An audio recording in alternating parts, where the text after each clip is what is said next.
Tomorrow, the first major exhibition devoted to the history of the bicycle opens at the Design Museum in London. These days, cycling's all about lycra and 27 gears, but Catherine Higgins has met some fans of more traditional pedal power.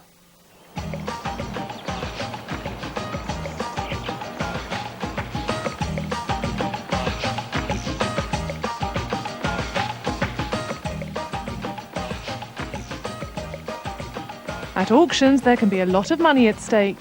This 1860 bone shaker is estimated at £2,000. As is this high bike, commonly known as a penny farthing. And what about this, a rare tricycle, estimate £10,000 to £14,000? Well, it's not all about bicycles. Look at these, lot 263, a 1939 pair of snazzy ladies' cycling shorts. Estimate £30 to £50. A lot of the bikes at this annual cycling auction are estimated at well under £100, and some are in pretty good nick. All very interesting, but I want to know more about who buys these bikes. Follow me.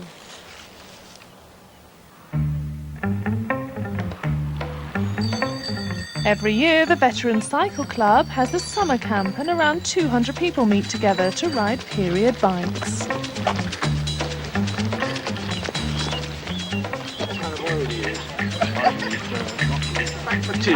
Dressing up in period costume is part of the fun, and getting lost is to be expected when travelling 20 miles a day in unknown territory. There's very little to go wrong. And of course they were made by simple people with simple tools, so it makes it easy for a simple man like me to repair it. Lionel is in love with his machine, but even he admits you have to be a teensy bit mad to ride it. Somewhere, if we can find it. You've got to be a big bit silly or you wouldn't ride it. But if you're too silly, it would kill you. This was discovered on a skip, but I gave £1,000 to the man who found it on a skip, thinking that's a £2,000 bicycle, but there's £1,000 wrong with it. I'll pay £1,000 before the next person does. You don't have to be a veteran yourself to enjoy these old bikes. When you're 91 years old, you need your 40 winks. But across the age range, opinion is unanimous, old is beautiful. The modern bikes, they look too clumsy and heavy, and they look as if they may be made by the local blacksmith. I don't like them at all.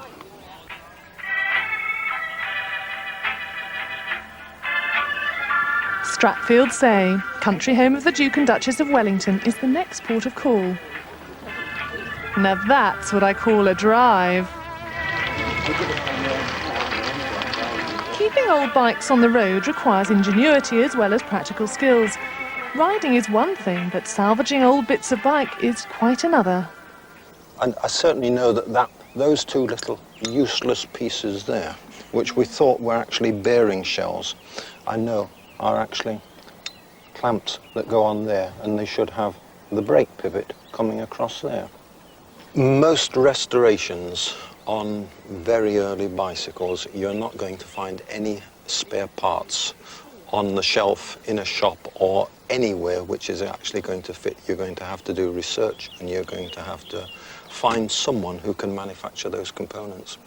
Margaret and Bill Squirrel have restored their 19th century tricycle, and although it's insured for £18,000, it's a regular road runner.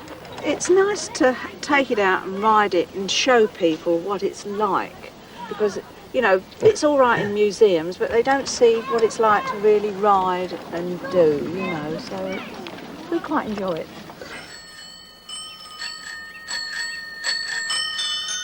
A club is a great place to get hold of your first veteran bike without blowing your budget. Money shouldn't be a bar. The fun in having cycles like this is getting on them and riding them. What's the least amount you'd expect to pay for a bicycle if you were a beginner? Oh, I know people who go and buy bikes for £1 at an auction. 60. There were plenty of cycles on offer from £30 upwards here, but I wanted to look the part.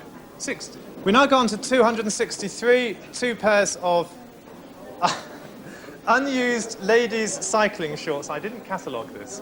£30 I bid. I bid £30. I have a commission on this. 35, 40, 45, 50.